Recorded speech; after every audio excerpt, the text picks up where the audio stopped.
Welcome to the channel for the first time viewers. Welcome back from my existing subscribers. So today I have been watching a lot of the Call of Duty multiplayer gameplay, and it's looking very good, man. I'm very excited for this game, specifically because it looks like they changed the way the guns play and feel.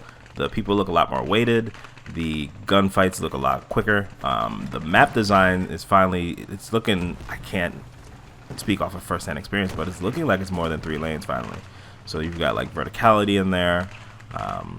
I think it was Level Cap that was talking about this is going to be a problem for the game of Battlefield. And I think that is 100% correct, because the way that they're doing the 20v20 and the rumored 100-man ground war, that is going to be insane. Because I remember playing that in Blackout, and it was really fucking fun. Like, it was really fun.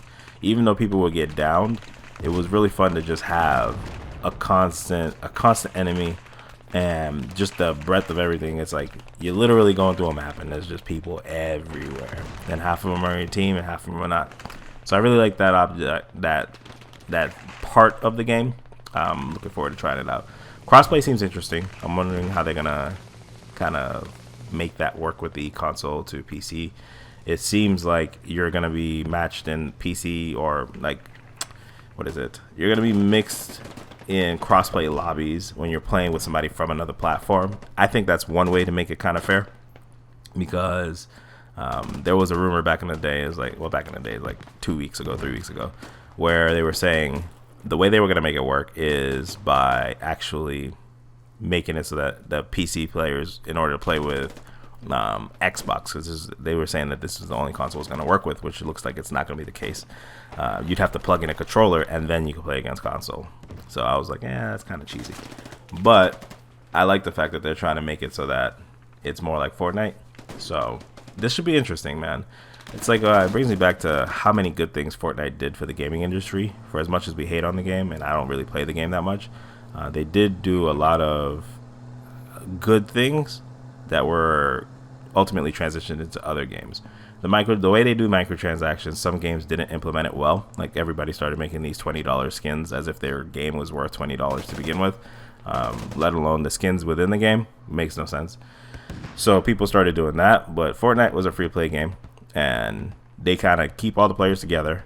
So a lot of games have dropped the season pass because in the past, I feel like they were just stuck in the old days where it was only profitable to sell the game, sell the map packs, and then sell DLC. So now they've seen that if you keep everybody together, you could sell more stuff over the length of time, because people will still keep playing the game, because they're not going to get bored of the same 5 maps that they were playing from launch, because you get every single map. So people stay together. People are more apt to, like back in the day, people that bought the season pass, they wanted to enjoy those new maps. But I feel bad for anybody that bought the Black Ops pass, because that thing, I don't know. All I hear from like some of the YouTubers is they spend all day trying to get into like new maps, and there might be like 1 or 2 lobbies that get populated. So that's just unfortunate.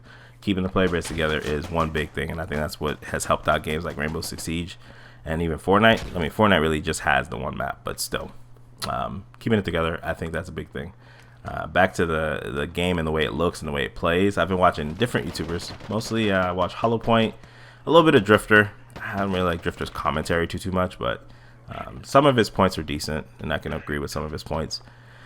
The one thing I'm always going to be concerned about is going to be the microtransactions, man. The microtransactions of Call of Duty are the things that always destroy the core fundamental gameplay. So it's like, what I mean by that is like, the way I grew up playing Call of Duty, I've been playing Call of Duty since the big red one on PS2. The way I grew up playing it was, also have like a little bit of allergies going on today. But anyways, the way I've been growing up on this game is you play the game, use a gun, level up that gun, and unlock attachments, unlock different things for that gun, and then you move on to another gun. Then they brought out the COD point system in Black Ops, which was really cool. You play the game, do contracts. Within there, you got in-game currency, and you can buy whichever gun you want. So the traditional unlock path that every game was following at that point of gun 1, gun 2, gun 3, it was now broken. So I really liked that. But then it got to the point where, you know, they started, COD points became actual, like, real life money, and it was used to buy random boxes, and that takes away the reason for playing the game. You know what I mean? So it's kind of like you can win, like when you go play TTM or Domination or whatever game mode you like to play, you can win in those game modes, but at the end of the day, if your ultimate goal is to like unlock things and that's why you play the game for the reward aspect of it, that part has been lacking in Call of Duty, because the really good rewards, you can't pinpoint them. You can't just say, I want to unlock this one and then grind for that specific reward. That was like one of the biggest things for me. Like diamond camos was big. I never went for like dark matter or anything like that, but at the same time, if you wanted to get something like that, that's fine, it's on you. But the fact that if I want a new gun that just got released, I would have to just win it, it just kills me, because you get into the game and you want to buy in, but you can't because it's by chance. And that, to me, if they add that again, oh my god, it would be like the biggest mistake in COD history. Because right now, this is about where the hype was when World War II was about to come out and everybody was really excited. But this is Modern Warfare, so people are even more excited that it's in current times, because let's just face it, the modern day time frame has been abandoned by video games. There's a few games that have come out, like indie games mostly, but everybody went to like World War II, World War One. It's just I can't stand those time periods. COD was still futuristic for a while, so there really hasn't been anything current, which is that's actually my favorite time period, because then it's more relatable. Like the conflicts are more relatable, the weapons are more relatable. They just make more sense. Like some of the stuff, like you don't have to worry about laser guns because we don't have lasers right now. You might have a special ability that has like a laser or something like that, but you don't have to worry about that type of stuff. So for that, I'm excited to see how it plays out. The more and more I see it, I want to try the open beta, see if it actually plays the way it looks. Because if it does, I'm gonna end up getting this game. Oh man, it's like this internal conflict of, should I buy this game at launch or should I not and wait until December, and then just wait until December and see what they do with microtransactions, because that's usually when it happens, is after Christmas, the January patch or whatever it is that everybody's talking about. Christmas news, they said, here, the store is now here, and then from there they start trickling in just cosmetic items, and then the second wave is like cosmetic items and maybe one thing that's cool that's only cosmetic, and then at some point it becomes weapons. So when would that point be? This year it was like March. I think it was around March time, around there. Either way, I have been playing the Call of Duty Black Ops 4 game like heavy since I don't even know, maybe like February. I haven't been playing it like that. So I don't know, man.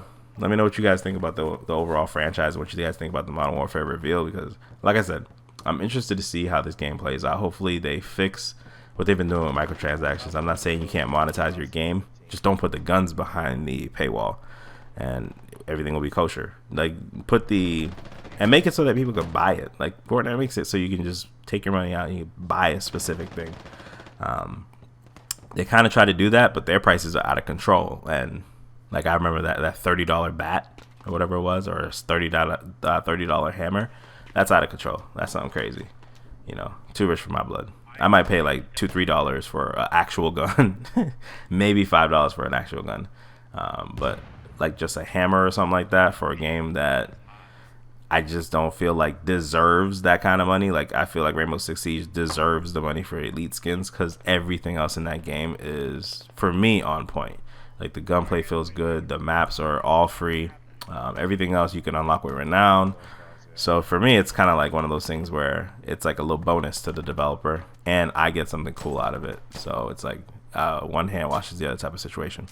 But like I said, let me know what you guys think about Modern Warfare in the comment section below, and we'll have a conversation down there. You guys be easy. Catch you in the next one.